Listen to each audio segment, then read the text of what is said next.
The crystalline spires of the Nexer Collective's Judgment Hall pierced the violet sky of Centauri Prime, their surfaces rippling with quantum energy that made Ambassador Sarah Chen's skin tingle. She stood before the Collective's council, 12 beings that had evolved beyond physical form, existing as pure energy within containment fields that shimmered like cosmic auroras.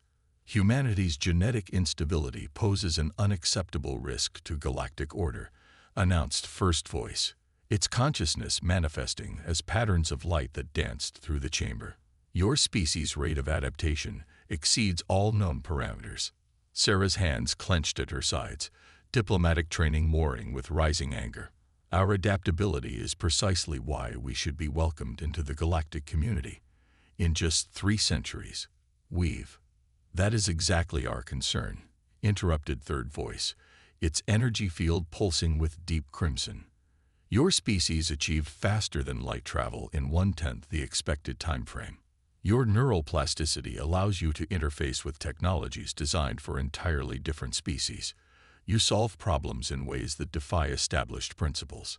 These are achievements to be celebrated, Sarah argued, her voice steady despite the growing tension. We've helped develop cross-species medical treatments. We've found solutions to environmental crises that other species thought impossible. You fail to comprehend. Second Voice resonated, its form a cascade of geometric patterns. Your unpredictability is not an asset. It is a threat. Your species does not simply adapt, you transform. You take the perfected technologies of other species and combine them in ways that should not be possible. Sarah's mind raced as understanding dawned. The Collective wasn't afraid of human aggression or expansion. They feared something far more fundamental, humanity's potential to change, to evolve, to become something new and unpredictable. By unanimous decision, First Voice declared, its energy field expanding to fill the chamber with shimmering light. The human species is sentenced to extinction. Your solar system will be quarantined. In 30 solar cycles, Earth and all human colonies will be sterilized. The chamber erupted in harmonic agreement, but Sarah barely heard it. Her focus had shifted to the quantum pad hidden in her sleeve, transmitting everything to Earth's secret defense council. The Collective had made a fatal mistake. They'd given humanity a deadline. You're right about one thing, Sarah said, her voice cutting through their harmonics. We are unpredictable. We do transform. But you've made a crucial error in your calculations. The Council's energy fields flickered with what Sarah recognized as confusion. Explain, demanded First Voice. You think you're perfect, static, unchanging. Sarah straightened, meeting their manifestations with unwavering determination. But the universe isn't static. Life isn't perfect. True evolution isn't about reaching an ideal form. It's about having the ability to become whatever you need to be. Your philosophizing changes nothing. Third Voice pulsed. The sentence stands. Sarah smiled, a gesture she knew would unsettle them. Then you've just guaranteed exactly what you feared most. You're not eliminating a threat. You're creating one. Because if there's one thing humans do better than adapt, it's survive. And now you've given us no choice but to prove exactly how far we can transform. As guards moved to escort her out, Sarah caught a flicker of something in the Council's energy patterns. For beings that claimed to have evolved beyond emotion, she could have sworn she saw fear. Aboard her ship, Sarah initiated the quantum transmission to Earth's hidden command center beneath the Mariana Trench. Protocol Prometheus is in effect, she announced, knowing that across the solar system, hibernating facilities were awakening, hidden fleets were emerging from dimensional pockets, and humanity's greatest secret was about to be revealed. The Collective thought they were gods, passing judgment from on high. But they'd forgotten the lesson of every god in human mythology. Sometimes, the fire you try to put out only spreads faster. They'd given humanity 30 days to accept extinction. Instead, they'd given humanity 30 days to prove why they were right to be afraid. Deep beneath the Pacific Ocean's crushing depths, Admiral Maya Patel stood in Earth's most closely guarded secret, the Prometheus Command Center. Holographic displays showed the systematic awakening of humanity's hidden fleet, vessels that combine technologies from a dozen alien civilizations in ways their original creators had deemed impossible. Ambassador Chen's transmission confirmed our worst fears.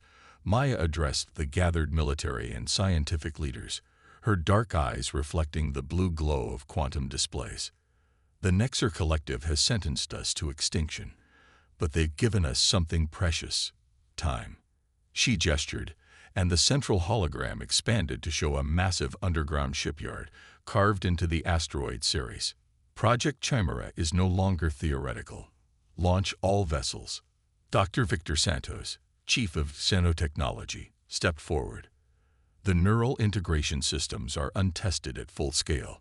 The collective believes combining different species technologies is impossible because their minds can't process multiple alien control interfaces simultaneously. But we can. Maya smiled, activating a neural link that connected her consciousness to the command center systems. The sensation of merging with both Nexer quantum computers and Genry organic processors would have driven any other species insane. For her, it felt natural, like extending her own nervous system. Humans don't just adapt to technology, she continued, her voice resonating with the harmonic undertones of neural amplification. We transform it. Every ship in the Chimera fleet carries systems from at least 3 different alien species, all controlled through human neural interfaces. The displays shifted to show the first wave of ships emerging from hiding. Their hulls combined crystalline Nexer technology with organic Genry growth patterns, powered by cores that fused antimatter drives with quantum probability engines. By any rational engineering standard, they shouldn't have been able to function. But humanity had long since moved beyond conventional rationality. The collective thinks they're gods. Maya's voice carried through the command center. They believe they've reached perfection. But they've forgotten something crucial about evolution. Perfect things can't adapt. They can't change. They can only break.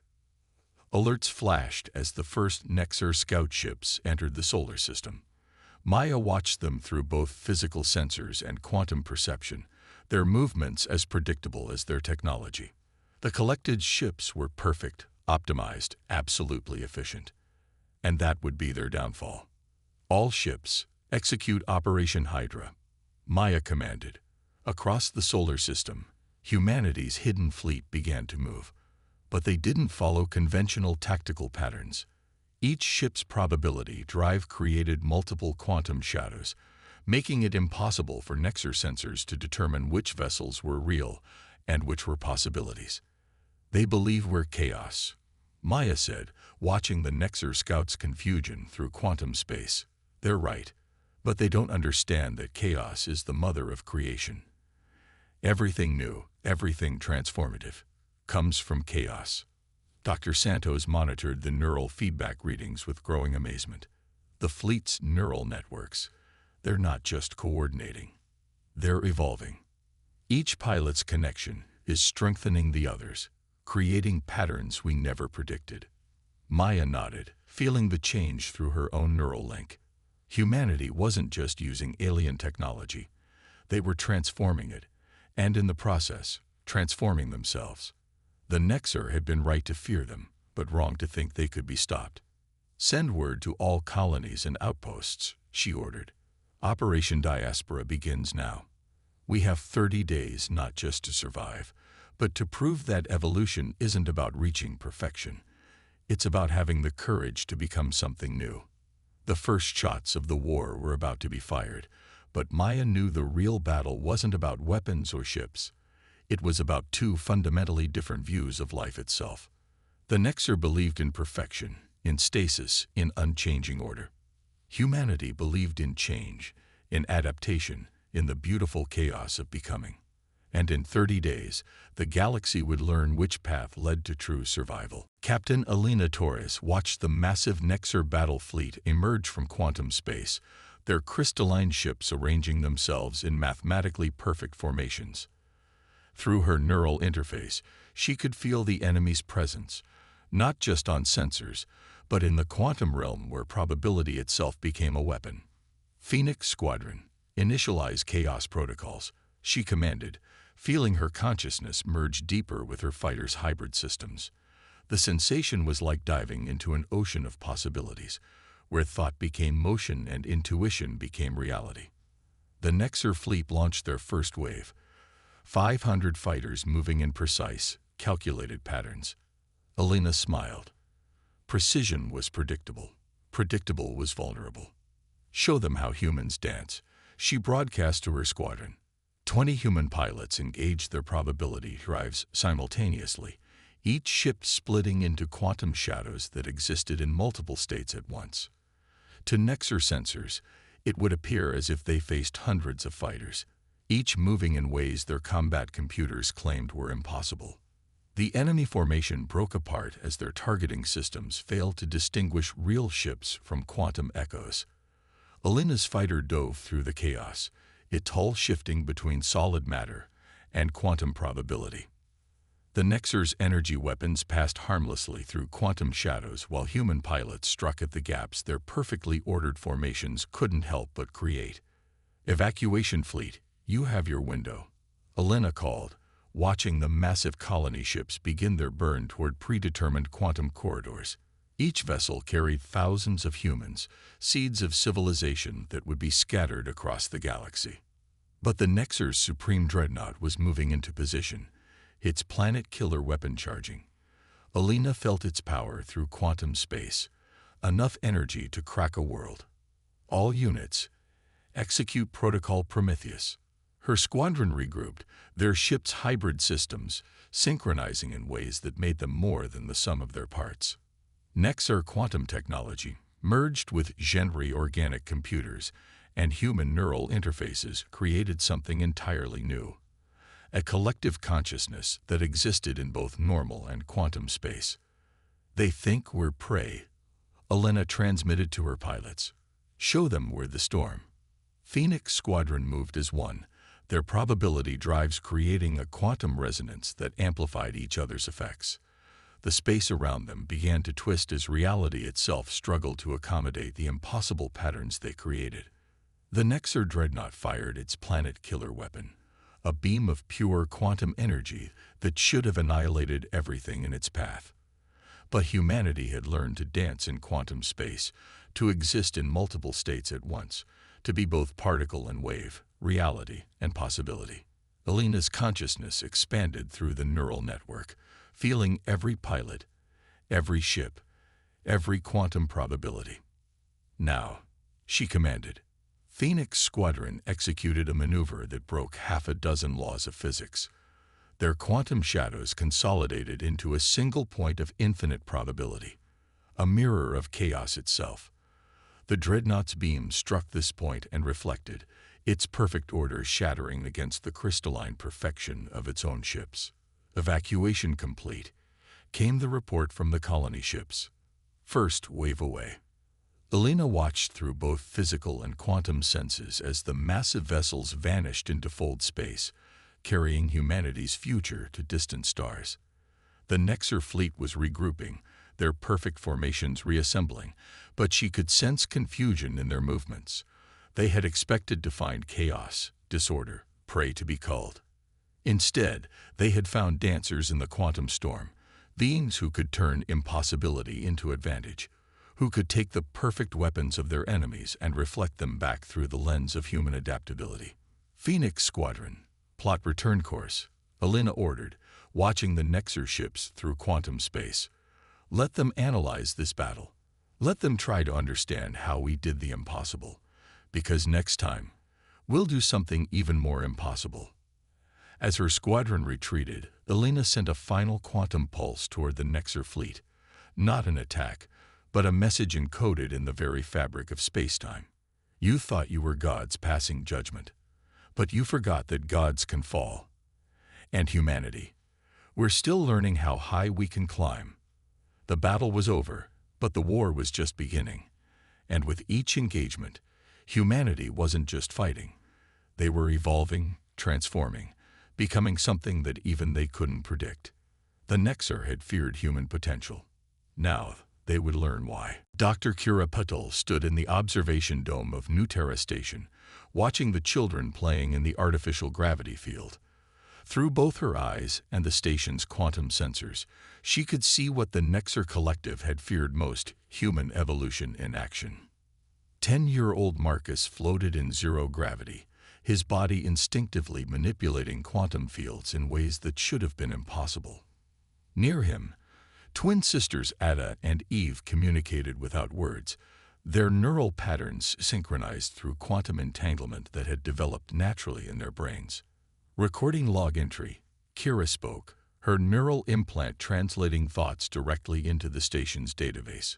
5 years since the Exodus, the third generation of space-borne humans continues to exceed all projected adaptation curves. She pulled up holographic data showing similar reports from other colonies. On the ice world of Celsius, humans had developed enhanced thermal regulation and crystalline patterns in their skin that processed solar radiation. In the high-gravity colonies of Titan's Hope, children were being born with denser bone structures and enhanced muscular efficiency. But the physical changes were just the beginning. Dr. Patel, Marcus called out, his young mind touching hers through quantum space. We found something in the neural network. He and a group of children had gathered around a quantum interface terminal, their consciousness merging with it as naturally as breathing. Kira joined them, connecting to the network. What she saw took her breath away. The children weren't just using the quantum technology. They were transforming it, creating new patterns of information transfer that existed simultaneously in normal and quantum space. It's like a song, Ada explained, her thoughts rippling through the network. All the colonies, all the quantum networks, they're singing together. Can't you hear it? Kira could. Through the quantum network, she sensed the connections spreading between scattered human colonies, New Terra, Celsius, Titan's Hope, and dozens more. Each population was adapting to their new environments in unique ways, but they remained connected through the quantum consciousness that had emerged during the Exodus. Alert, the station's AI announced. Nexer scout ships detected in neighboring systems. They're following quantum signatures. Kira wasn't surprised. The collective couldn't ignore the impossible readings they must be detecting.